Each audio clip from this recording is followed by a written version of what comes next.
of placenta and its abnormalities. To discuss this topic, today we have two eminent doctors with us. First of all, I am glad to introduce Dr. Chief guest for today is Dr. Lakshmi Rathna ma'am. She's a senior consultant at Apollo Cradle Hospital, Hyderabad in Jubilee Hills. She's the first in state to start colposcopy directed LEDs procedure, intrauterine thermal ablation, laser treatment for endometrial hyperplasia, abdominal cerclage. She's the first to start Club 35 Plus from IMS Forum, Hyderabad chapter, laparoscopy surgeon and advanced ultrasound colposcopy training from Sheffield, UK.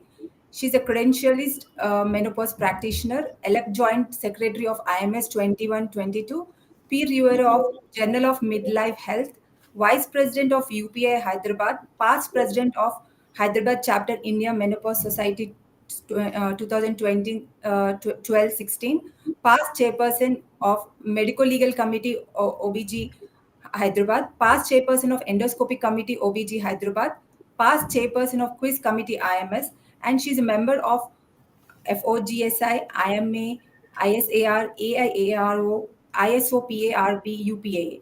And ma'am has presented several papers and presentations at national and international conferences. She has received many awards. In 1985, she has received Alladi Memorial Gold Medal Award for being University topper in MD Ops Gynec, 2019 Most Inspiring Doctor by Economic Times, 2019 Best Practitioner by Times of India, October 2019 Indian Leadership Award by Sun Medical Group, December 2019 Vaidya Vibhushan Award by Sai Sanidhi Proper, and in November 2020, ma'am has received Dr. APJ Abdul Kalam Memorial Excellence Award for her services in COVID pandemic. And the subject speaker for today's topic is Dr. Rupasri. She's a consultant radiologist at Vijaya Diagnostics. She has done her MBBS from Gandhi Medical College, Secunderabad, DNB Radiodiagnosis from Meenakshi Memorial Hospital and Research Center, Madurai. Her work experience is 4 years and she has been part of VDC family from 2020. Before further proceeding into the into the today's webinar, I would request Dr. Lakshmi ma'am to give a brief clinical insight about today's webinar topic, ma'am. Over to you, ma'am. Good afternoon, good evening to everybody. And at the outset, let me thank the entire Vijay Diagnostic education team and Dr. L.T. Kishore Garu, Dr. Akila Narsimhan Garu, who has actually invited me to chair this session. Thank you very much. And it's a joy to see all these young doctors coming up and giving this kind of educational knowledge spreading, actually. It's very much needed in that's a need of the hour. So placenta, which is a very important organ in the obstetrics, because the 9 months mother waits for a healthy, good baby to deal the entire life of that baby. So to begin in the intrauterine life of that baby, the placenta is the most important organ. So just earlier days, only the placenta. In fact, actually, I feel it's not now, but from several decades also, when we waste our placenta, because after the delivery of the baby, the spontaneous expulsion of the placenta, we just throw into the waste paper bin. Because we never knew in those days. I'm talking about 30 years ago or so. So we just used to throw out the placenta. The placenta is such an important vital organ. Now we know that entire stem cells we can develop. So such a waste. If we had actually saved all those placentas in the entire nation, I mean, the stem cell would have been in such a high quantity. Anyhow, now it's better that than never. So we are saving that placenta and we are extracting the stem cells when we are giving it to the most critical conditions, health conditions now. Anyhow, coming back to the obstetrics and the intrauterine fetal life, the placenta itself is a very important organ, which, as we all know, that it supplies the blood from the mother circulation to the baby to grow. there are several conditions in the placenta which can hamper or which can influence the intrauterine growth of the baby. Not only one side is this blood supply. The second thing is any tumors of the placenta will be detrimental to the life of the baby and also life of the mother, like hydatid mole or molar pregnancy or a chorionic carcinoma if it is not detected, or that can lead to the morbidity of the patient. Similarly, any placental malignant tumors can cause detrimental events to the baby. So let us see and let us hear Rupasri, who is going to talk, starting with the simple anatomy, physiology to the various clinical conditions. She will be talking on the ultrasound and radiological imaging, how important, how they can diagnose the conditions, which as a clinicians, we can take the advantage of their findings, and then we should manage the patient's conditions. So I think I invite Dr. Rupasri to start her talk. Good evening, one and all. Thank you for your beautiful introduction, madam. And respected seniors and colleagues, I want to speak about imaging of placenta and its abnormalities today.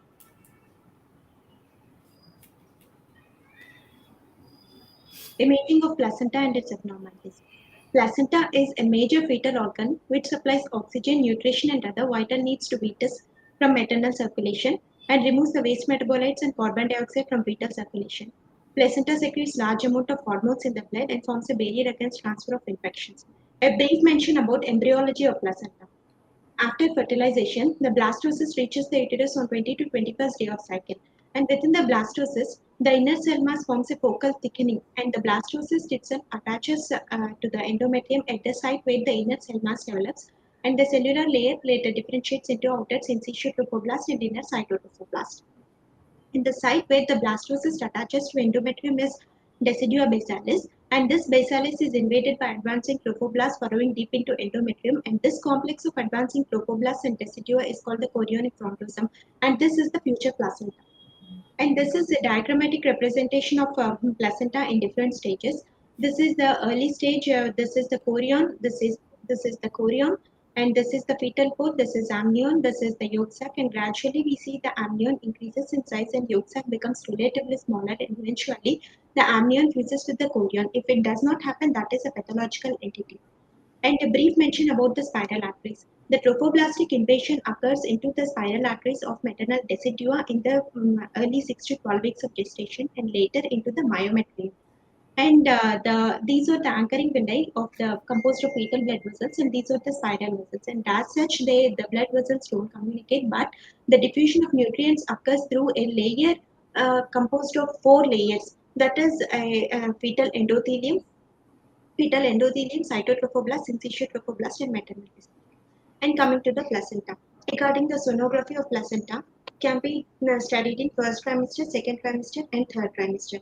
In the first trimester, the asymmetrical thickening of the sac at the site of implantation becomes the chorionic chondrosome, and this thickness is due to decidua basalis and advancing trophoblast, and the villi adjacent to the decidua capsularis degenerate, forming the chorionic leaf.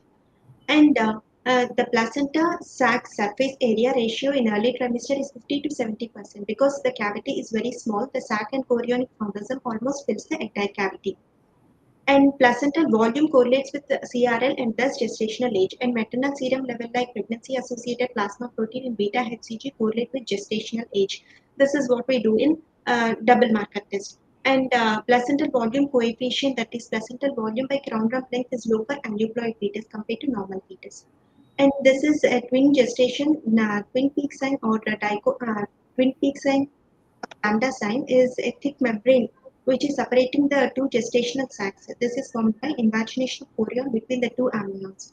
And this is the chorionic T sign, which is a thin membrane in which the chorion is absent between the two amnions. And bleeding in the first trimester is the commonest problem encountered here.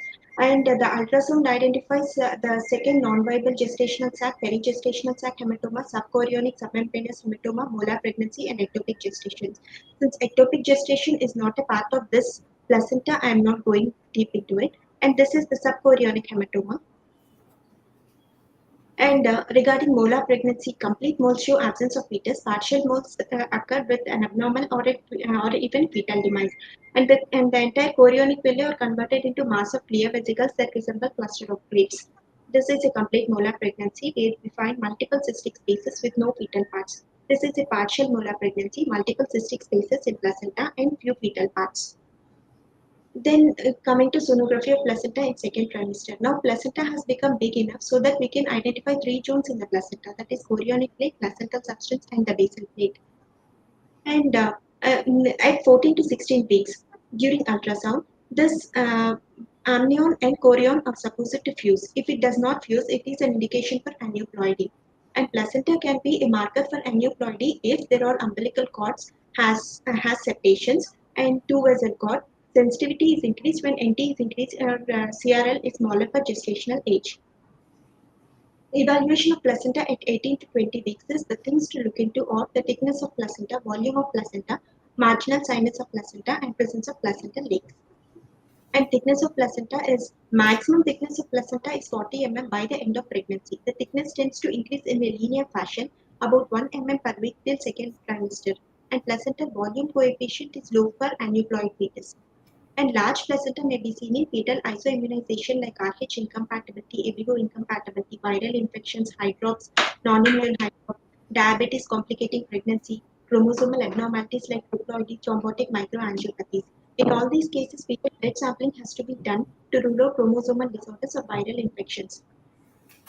And small placenta can be seen in chromosomal abnormalities, growth retardation, placental insufficiencies, maternal complications like PAH, diabetes, complicated vasculopathy. And marginal sinus. This is a normal variant.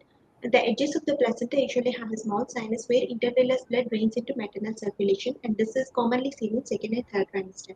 And placental lakes, they represent areas of intervillous spaces devoid of placental villus space.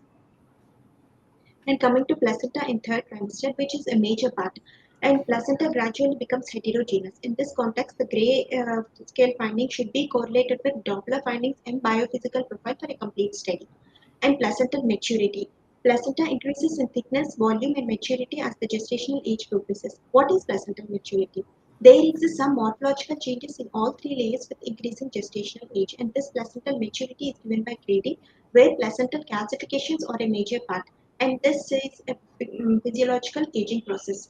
And regarding placental calcifications, normal accelerated placental calcifications are seen in normal placental maturity in third trimester, maternal thrombotic disorders, hypertension, IUGR, cigarette smoking, maternal SLE, diabetes. Delayed calcifications are also seen in maternal diabetes and arcade sensitization. And this is the grading of the placenta. It can be done in terms of chorionic plate or placental calcifications or basal plate. Regarding chorionic plate, grade 0 is the chorionic plate is thin and mildly echogenic. Grade 1 is the chorionic plate is undulated, but the plate is thin. Grade 2 is the chorionic plate is thick and echogenic. Individual cotyledons are marked with indentation which are directed towards the basal plate. Grade 3 is the cotyledon indentations extend to the basal plate.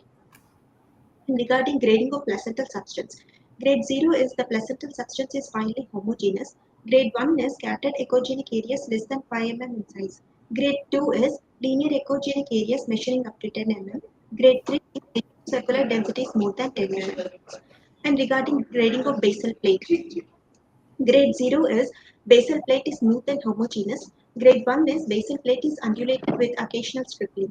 Grade 2 is basal strippings are seen, they are slightly irregular and echogenic, but the strippings are not continuous. Grade 3 is the basal plate is thicker and it is continuous. And regarding functional placental grading, the grading of the placenta is to be done after ascertaining the individual grading to all the three zones. All the three zones may not be in the same grading. The higher grading of all these layers should be given functional grading of placenta. For example, in this case, the basal plate is grade 1, the basal plate is grade 1, chorionic plate is grade 3, and placental substance is grade 2. And here the grade becomes grade 3. And regarding in what is immature, intermediate, and mature placenta. Immature is when grade 1 or 2 in all the three layers of placenta. Intermediate is when grade 3 is seen in any one of these layers. Mature placenta is when grade 3 is seen in all the three layers. And regarding interpretation of placental maturity, why is interpretation of placental maturity important? Because placental and fetal maturity should run in parallel. Assessment of placental maturity reflects the fetal-placental circulation. The grading should be used to assess the fetal status with known gestational age, but it should not be used to ascertain the gestational age. And it can be added as the sixth component of biophysical variables. And it is used to evaluate the fetal lung maturity. Interpretation of placental size as mentioned earlier. And not only that, in case of PIH or in case of placental infections, the grading will be on a higher side when compared to the fetal growth. So, and these coming to normal variants of placenta, subcentuate lobe. This is seen as a separate lobe with same ecotexture as that of the main placenta, and an echogenic band of vessels connects the placenta with the main connects the lobe with the main placenta, and there is no separate cord in this lobe. And identification of this lobe will alert the clinician in view of postpartum hemorrhage. And the placenta membranaceae, also known as placenta diffusa, is an extremely uncommon variety in which placenta develops as a thin membranous structure occupying the entire periphery of chorion. Normally, the villi on the chorionic on the decidua capsular is degenerate, but if they persist, they will form a thin placenta covering the entire or most of the uterus. And circumvallate placenta. This is a variant as a result of small chorionic plate. The amnion and fetal membranes will double roll back along the edges. And bilobed placenta or bipartite placenta is a variant in which placenta is separated into two near equal sized lobes. If there are more than two lobes, that is trilobe, four lobe, and so on. If the second lobe is smaller than the main lobe, then the smaller one is subcentuate lobe. Coming to positional abnormality, placenta previa. What is placenta previa? Normally, placenta is seen in the upper segment. Placenta in the lower uterine segment is called placenta previa. And the low position is to be diagnosed only after 26 weeks. Unprovoked patients may present with unprovoked painless antepartum bleeding in third trimester. Placenta may be low-lying or it may be covering internal os in the early trimester or second trimester, but however, it should not be termed placenta previa in that case. An accurate diagnosis of previa is termed only after locating the position of cervix, internal os, inferior margin of placenta. Technique is brief mention about the technique. The sagittal view of the cervix and uterus has to be obtained. Then rotate the probe 90 degrees in either direction, keeping the cervical canal. Identify the placental tissue in all quadrants, and measurements are to be taken in the absence of uterine contractions. And grading of the placenta. Low lying or grade 1 is placenta edges close proximity to internal os within 20 mm. Marginal or grade 2 is edge of the placenta is at the margin of internal os. Partial or grade 3 is internal os is partially covered by placenta. Total or grade 4 or central placenta previa is internal os is completely covered by placenta.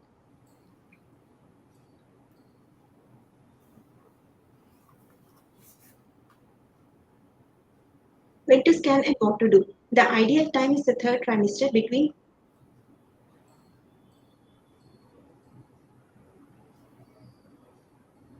The ideal time is the third trimester between 26 to 28 weeks. If more than 20 mm covering the placenta has cesarean section as the only choice, and 10 to 20 mm the choice depends but mostly ends in C-section. Low-lying placenta greater than 2 mm may migrate up. And vasa previa. This is a condition where we see aberrant fetal vessels crossing the internal os ahead of the fetal presenting part, and these are not supported by the placental tissue and hence they are very fragile, and they may lead to catastrophic antepartum hemorrhage at times. And these are of two types, that is type 1 is abnormal fetal vessels connect a filamentous cord incision with the main body of placenta. Type 2 is abnormal vessels connect the portions of bilobed placenta or succentuate lobe. Then coming to placenta accreta. This encompasses various types of abnormal placentation in which villi attach directly or invade the myometrium. This is a previous scar, and this is placenta previa. In almost all these cases, they will be associated with placenta previa. And placenta accreta is when placenta is attached to myometrium but does not invade the myometrium. Placenta increta is when placenta is attached to myometrium and also invades through it. Placenta percreta is where when placenta penetrates the myometrium and uterine serous. Ultrasound findings of placenta accreta are the uh, almost every case is associated with placenta previa and placental lacunae. They have moth-eaten. They are actually moth-eaten or Swiss cheese appearance. They are indistinct and often parallel linear vascular channels extending from placental parenchyma to myometrium. These entities differ from vascular lakes in that they are more indistinct and they show turbulent flow, whereas lakes are more rounded with a laminar flow. and bladder wall irregularity with excess associated vascularity, loss of retroplacental clear space, myometrial thickness less than 1 mm, or non-visualization of myometrium gap in retroplacental flow. These are the images from my collection, and this is a placenta accreta. There is an placenta previa, and there is a loss of retroplacental clear space we see in the invasion of myometrium, and there are multiple placental lacunae over here, multiple scattered echogenic foci, and also subtle bladder wall irregularity and increased vascularity on the bladder interface. And unfortunately, this patient had IUD. So, in view of postpartum hemorrhage, they planned for preoperative embolization of uterus followed by hysterectomy. And this is the VR image of the placenta accreta, and this was the gross specimen of placenta accreta. MR findings of placenta accreta. Placenta previa, uterine bulging, dark intraplacental heterogeneous bands within the placenta, focal interruptions of myometrial wall, tilting of uterine and urinary bladder, direct visualization and invasion of pelvic structures by placental tissue. And these are the MR findings of placenta. MR findings of placenta accreta. There is asymmetrical uterine bulging, and there are multiple intraplacental bands. There is a placenta, low-lying placenta with placenta, lower edge of placenta close to the internal os. And this is another case where there is complete placenta previa, multiple dark intraplacental bands within the placenta, and there is a thinning of myometrium and placental impacts. What are placental impacts? Maternal floor infarction is associated with fibrinoid deposition at the basal plate reaching up to placental substance, interfering with nutrient exchange from mother to fetus. Oligohydramnios, umbilical artery abnormalities, IUGR, nervous system injury are all consequences of placental infarction. Placental infarctions are common at term, but however, infarctions more than 3 centimeters or more than 5% of placenta are associated with perinatal morbidity. These are the sonographic features of placental infarction. There are multiple hyperechoic placental masses, thickening, and multiple subchorionic cysts. And placental masses. Placental masses are relatively uncommon, but the common masses are choriohemangioma. They are well circumscribed solid tumors, hypoechoic to hyperechoic to placenta. The most common location is on the fetal side close to cord incision, and mass more than 5 centimeters has got adverse outcomes. And on Doppler study, if there is excess blood flow or if there is excess blood flow, it has got poor outcome. And if there is paucity of vasculature, then it has got good prognosis. And sequestration of platelets may lead to fetal thrombocytopenia at times. And the subtypes is angiomatoid is characterized by numerous blood vessels. Cellular is with poor vascularization, and other one is degenerative. And associations being hydrops fetalis, polyhydramnios, Beckwith-Wiedemann syndrome, single umbilical artery, fetal anemia, fetal congestive heart failure, hemangiomas, and IUGR. This is a case of chorioangioma from my collection. There is an isoechoic mass on the fetal side of placenta close to placental insertion with paucity of vasculature. And after expulsion, this patient is doing absolutely well, and the HPE came out to be chorioangioma. And now coming to placental abruption. Abruption is focal or diffuse separation of placenta from uterus. This is increased incidence in maternal hypertension, prolonged rupture of membranes, iuguria, chorioamnitis, and polyhydramnios, thrombophilia, and maternal substance abuse. And they should be differentiated from subchorionic hematoma, which is a hematoma underneath the chorion, not placenta. Preplacental hematoma is a hematoma on the fetal surface beyond the chorion due to bleeding from fetal vessels, and this is called blue mode if massive. And diagnostic pitfalls is acute hematoma can have an echogenicity similar to placenta, making it difficult to visualize on ultrasound. An organized hematoma becomes more hypoic, approaching the echogenicity of myometrium. And this is the diagrammatic representation of a retroplacental hematoma, preplacental hematoma, and a subchorionic hematoma. This is a subchorionic hematoma in the first trimester of pregnancy, and this is the retroplacental hematoma, large hematoma in the retroplacental area. And this is a preplacental hematoma on the fetal surface and called the bruise mole. And now the evaluation of placenta is not complete without a glimpse into the umbilical cord.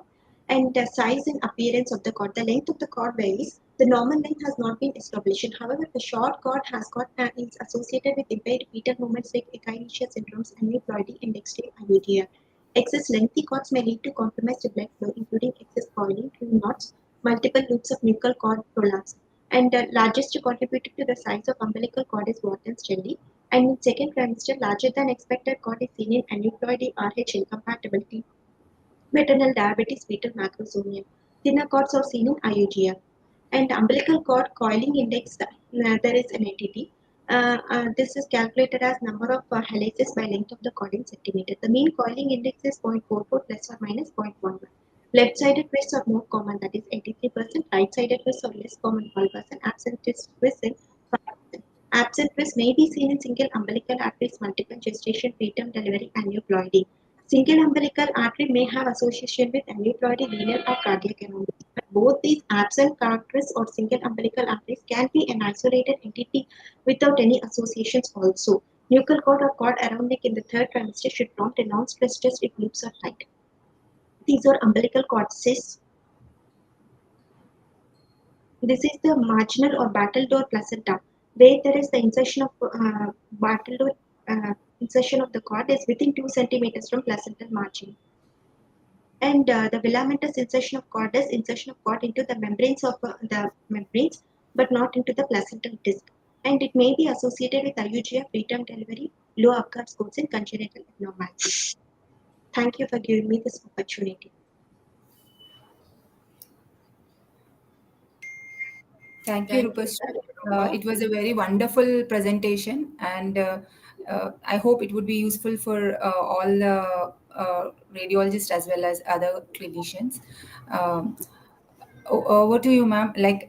Would you like to have any comments or queries regarding this topic, ma'am? Thank you, Rupa. It was a wonderful and in detail, you have explained all the various conditions of the placental structural anomalies. And we can also invite any questions from the audience. But before going to that, there are few things which I just wanted to discuss with you. In the first trimester, as a clinician, when we see these retroplacental hemorrhages or subchorionic hemorrhage or perichorionic hemorrhages, radiologically, sonologically, do you have the significance, a change in the significance when we call a subchorionic? And I have seen in my case clinically a complete perichorionic hemorrhage. I don't know whether I could call it or not, but at around 16 weeks of pregnancy with a live fetus, completely around the sock, completely there is a blood, and she presented with a bleeding PV. So we were actually in fact waiting, maybe at any time she would abort because such an extensive bleeding outside. And also when I put my probe and have seen there is all round the sac the blood was there. So how much importance you give to the findings, and then what do you suggest the clinician from your point of view? Madam, immediately we will alert the clinician that there is an extensive subchorionic hemorrhage. And uh, definitely in that case, the viability of the fetus, everything will be So, detailedly yeah, evaluated. in such cases, no, clinically, whatever the counseling we have to do, the patient we will do, and then we will give some, kind of a progesterone support or some kind of a tranexamic acid. We will manage the case. But when do you want to actually call the patient again to see how much time from the sonological point of view? If you have to see a regression in the blood, the amount, when do you call her again for a scanning? When should I send my patient to you? After how long? Madam, less than 1 week, madam. Less than a week. Less than a week. Okay. So, suppose it is increasing in the size, then is there any other finding I should look for? Should I look for the placental composition or what? Is there any other secondary evidence sonologically? Because as long as we see the only, but 16 weeks, I can't expect anything more. Whether the heartbeat is there or not, that's all I can see. Because I will look for all the clinical, whether diabetes is there or hypertension is there, but does she belongs to some other medical conditions, comorbidities? I will look.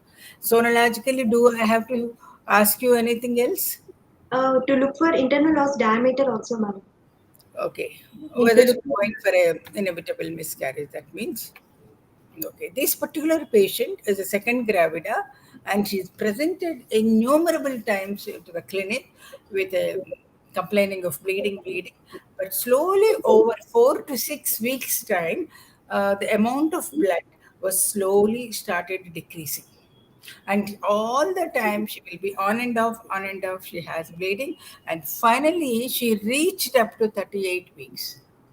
And then there was an obstetric indication, and then we did a section, and the baby is okay.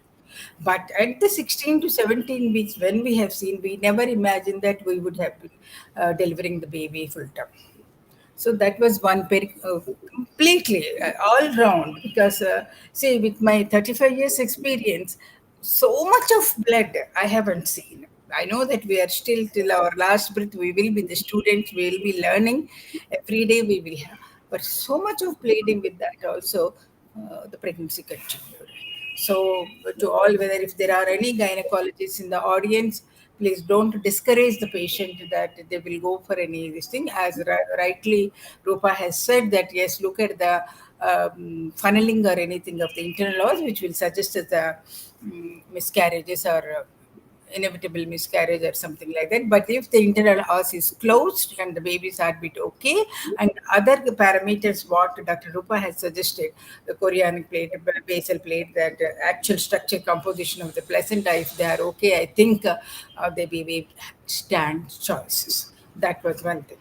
And second clinical situation is in cases of miscarriages, when they had, whether it is a termination of pregnancy or a natural miscarriage, we always call them for a retained products of conception, because they abort, they'll have bleeding, because usually what we say as a clinician is 2 to 3 weeks they will have on and off bleeding, and then beyond that, still if the lady is bleeding, then we'll call them back. That, so to be on safe side, after 2 weeks of any history of a miscarriage, we do scan them, until unless I have done a surgical evacuation of the products of conception under ultrasound guidance, which we usually do. But the patients do opt for a medical termination of the pregnancy. In such cases, I'll call them after 2 weeks and then scan for the retained products of conception. Is there any standards or any recent measurements to call it that it is a significant RPOC? Is there anything? Madam, usually after this is a common indication for a transvaginal scan. On transvaginal scan, if we see some echogenic foci around some, usually the endometrium is supposed to be very thin after expulsion, be it MTP or be it postpartum status. If there are tiny echogenic foci, and they may or may not have vascularity. If they have vascularity, that is an absolute evidence of RPOC. And if there is no vascularity, it can be retained products or it can be blood clots, ma'am. That will be documented accordingly. And most of the times, in many, I can say 7 out of 10 cases, this correlates. But in 3 out of 10 cases, usually patients will have reduced bleeding or bleeding would have subsided by then.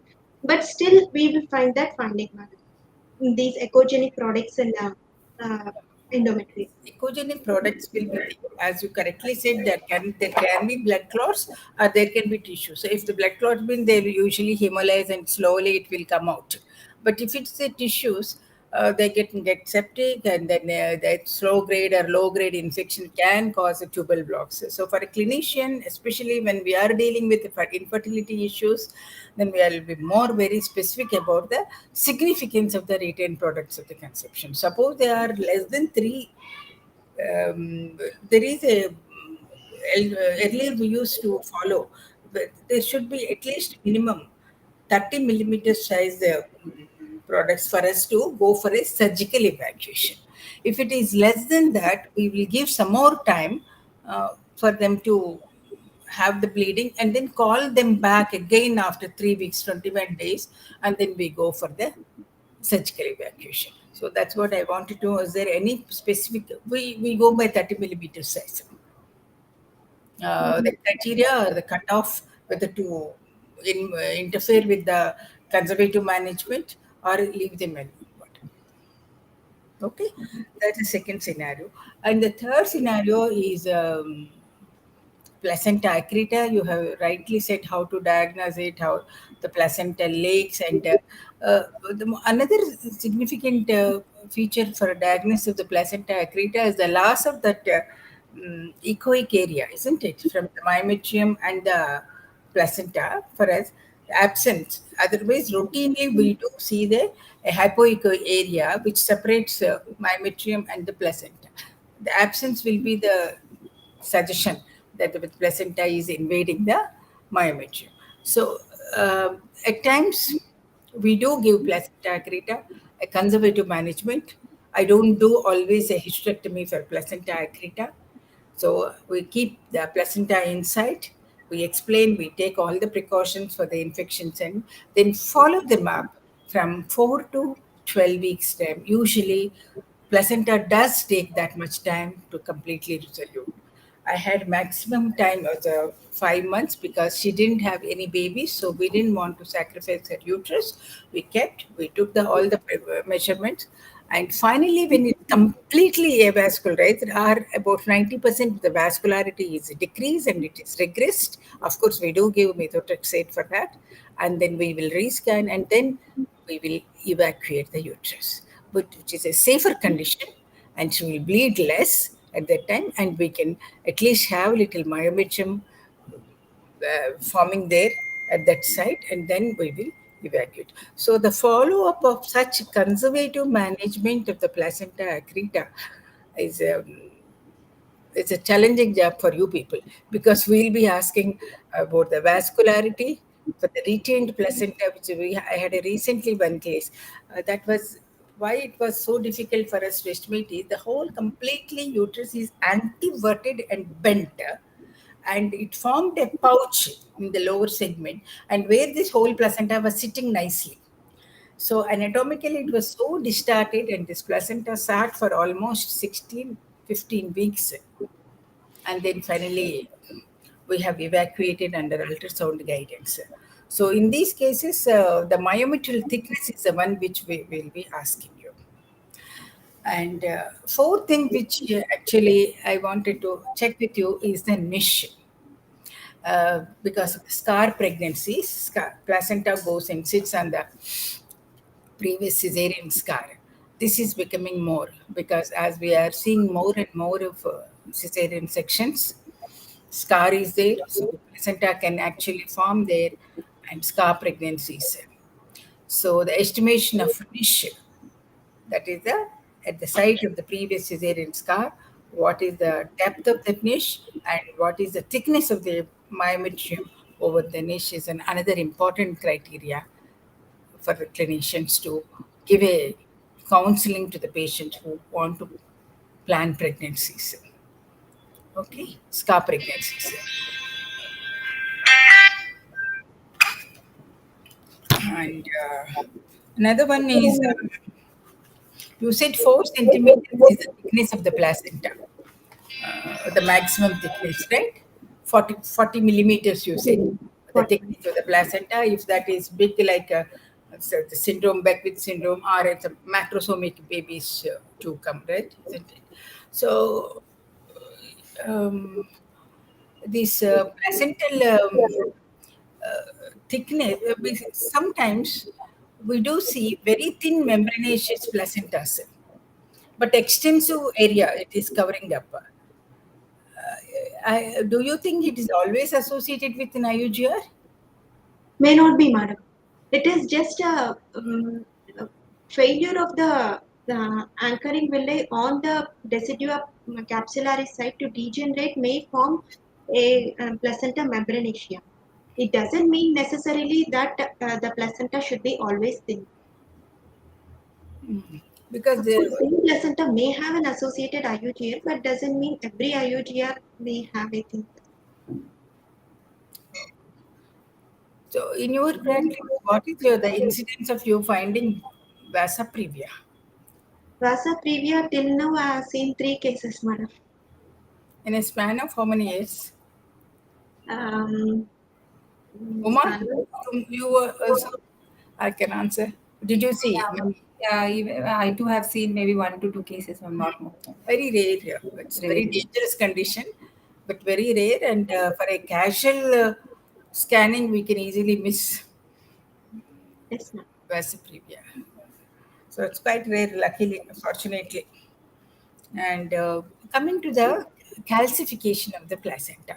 Most of the times we do see something like a sort of a miliary spotting throughout the placenta, calcification, small, small, small. It's not like a white infarct or a big infarct, but miliary calcification, like throughout it. How much significance we should give as a clinician? Usually, Can you imagine that throughout the substance, the white spots will be there? yes, madam. That is what is estimated in grading. Less than 5 echogenic foci in grade 1. Mm. Grade 2 is 5 to 10, and grade 3 is more than 10. Of course, that can be a part of, as usually these placental infarctions, whatever it is, they'll be occurring in the late stages of pregnancy. So if it is in the later stages of pregnancy, that can be taken as a part of placental maturity. But if it is in the early stages, it might be we have to think in view of PIH, IUGR, and ICAN. That is it. And another thing, what we observe in the placenta, all around the placenta, the membranes, they get a lot of. Do you call that a calcification of the membranes? Because recently, actually, I have seen, I thought it's a placental calcification. So we made a point that after the delivery, we must examine the placenta. So when we open the layers of placenta, actually, placenta is normal, healthy, but all around it, the membranes actually became very white. And that gave it an impression of a calcified placenta on the scanning. But of course, the baby was normal. There was no IUG or anything. But it is a sort of a pseudo impression of a calcified placenta. Membrane is becoming thick and very, very whitish. And another one is a cord, umbilical cord. At times, we will see very, very edematous umbilical cord. What is the significance? Do you have anything for that? Yes, madam. That is seen in RH incompatibilities, sometimes diabetes complicating pregnancy, or sometimes viral infections, madam. These are all possibilities for a thick cord. These Um, conditions may Did coexist. you see any association with any IUGR, growth restriction? Mm, Because though we have seen that edema is thick, really thick, that with Wharton's jelly, the card, but was not associated. But when we compare with a thin card, of course, in an IUGR babies, it will be just like very, very thin. That card, the vessels will be very thin. And umbilical, two vessel umbilical cord also, of course, we do know the significance of but it doesn't always happens in a two vessel card. Always doesn't have to associate with an IUGR, but we should watch for the insufficiency, placental insufficiency. But this edematous card, apart from the preeclampsia, I can't say, and the diabetes, of course, RH incompatibility also said no. It doesn't have much significance. Anything? Any questions from audience? As of now, there are no questions, ma'am. Everybody understood so well, Rupa. Your tongue. That's good. Anything else you want to discuss, Uma? No, ma'am. Would from your side, you want us to like specifically look after anything like regarding placenta, ma'am, like throughout the gestation, anything which we often tend to miss. Like as you said, like vasa previa, if at all we are not so careful, Yeah, we can. sometimes we may tend to miss it. You want us to be Succinturate lobe also, it should be, one should be very careful. You and a clinician, both of them, because it will lead to a lot of retained placenta, then infection, then hemorrhage and all. So your warning by detecting this succinturate lobe is very, very helpful to the clinician. But otherwise also, um, if it is connected with a huge vessel which is running across the os is a very dangerous, almost like a vasa previa that would be. Because time and again we'll be examining the internal os during labor, we can easily damage the vessels. Suppose it is like that. That the succinturate lobe and vasa previa are very in clinical parameters. And other thing also I wanted to ask you, hypercoiling of the card. You have told that. Can you again once again tell hypercoiling what is the significance? How do you said some calculation also to assess that severity? Can you just come up again? Um,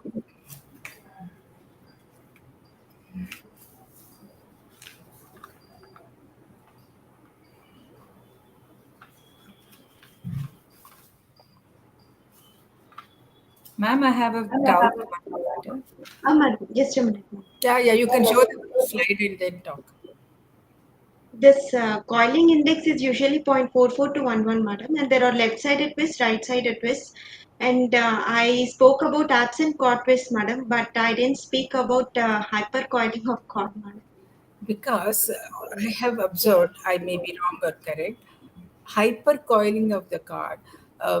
Full term, I don't know, but many of the IUDs, second trimester IUDs, I have observed hypercoiling and very, very thinning at the insertion of the baby's umbilicus, the card very thin, and this is hypercoil, and there was no other reason for us to check to understand what is the cause for intrauterine death second trimester, 18 weeks, 19 weeks, 20 weeks. I have observed this too much coiling. So that's one thing I think we can correlate hypercoiling and its significance, whether it goes for any insufficiency. I have seen in the mid-term, not the full-term IUD. Full-term IUDs are usually with an abruption placenta or a very severe preeclampsia, uncontrolled diabetes. These are the usual reasons. Or other very, very important thing we forgot, card around the neck. Because many a times the sonologist will give the condition as a card around the neck, and that is an indication for many of the doctors to do a C-section or the patients to ask for a C-section, which I will totally disagree with that. Because if the umbilical cord is not tight around, it is not causing harm or stress to the baby, which we can see by the continuous cardiotopography of the fetal monitoring. I have delivered even 4 times cord around the neck normally. Of course, that was loose that time. If it is tight, how do you, as a sonologist, give or help the clinician that it is tight or it is loose? If when the Impression of the pathologist, skin, is it easy for you to see? of course, madam, we can identify a tight cord. We can identify a tight cord. Um, But after seeing this type code, we will immediately see the biophysical profile, madam. Biophysical profile and any MC abnormalities, madam. What Normal about MCA, madam. Medical, Hmm. that abnormalities. If they are all fine, and even if they are fine and everything, this will be immediately informed to the gynecologist. But as our duty, we will estimate the biophysical profile and Dopplers, madam, whether any blood flow compromise is there to fetus. That is our duty to So examine. this you will do when you feel that it is tight around the neck. Yes, ma'am. And Even if there are two loops around cord, we will do it, ma'am. okay. So that is point one is pressure on the skin, or how do you assess the tightness? That is subjective, madam. I don't have any parameters, but we can differentiate a loose loop from a tight loop, madam. Okay, I think maybe probably you should mention probability. You can always keep a probability because that is not going to be a confirmatory or final. No, probability means always we can, because that should not be entirely indication for cesarean section. That's my view. I'm a little more conservative. So, if it's a loose umbilical cord, we can always deliver them normally. So that's another thing, card around the neck. And of course, you always check the flow also, no? That loop of the card around the neck for the Doppler blood flow. Okay. Uh, Something, did you mention anything about a marginal sinus or something? Margin. Yes, ma'am. Marginal sinus. Hmm. What is it? What is the importance? Actually, these marginal sinus or placental lakes or those tiny hypoechoic areas within the placental margins, they are areas of uh, uh, anechoic areas in between the intervillous space. Actually, that is to mention that they are not abnormal. Don't take it as abnormal. They can be normal. So, not to In confuse the placenta, one of the diagnostic feature is a placental leak. placental lacunae. Lacunae. Yes. Placental lacunae, which are different from Lakeshman. They have a turbulent flow and your irregular margins. But those placental lakes or marginal sinus, they have a laminar flow and they are rounded in appearance. This is the way how we differentiate those two. Oh, okay. Turbulent flow. Yes, Okay. Their laminar flow. Very yes. good. So that's how you differentiate harmless and harmful blood collections. Very good. I think if everybody is happy and no questions at all, I think, Uma, what do you say?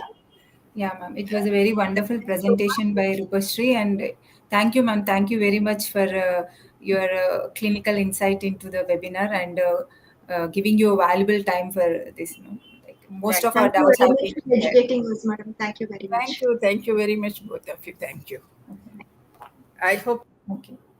Aru will be happy with the webinar. Thank you very much.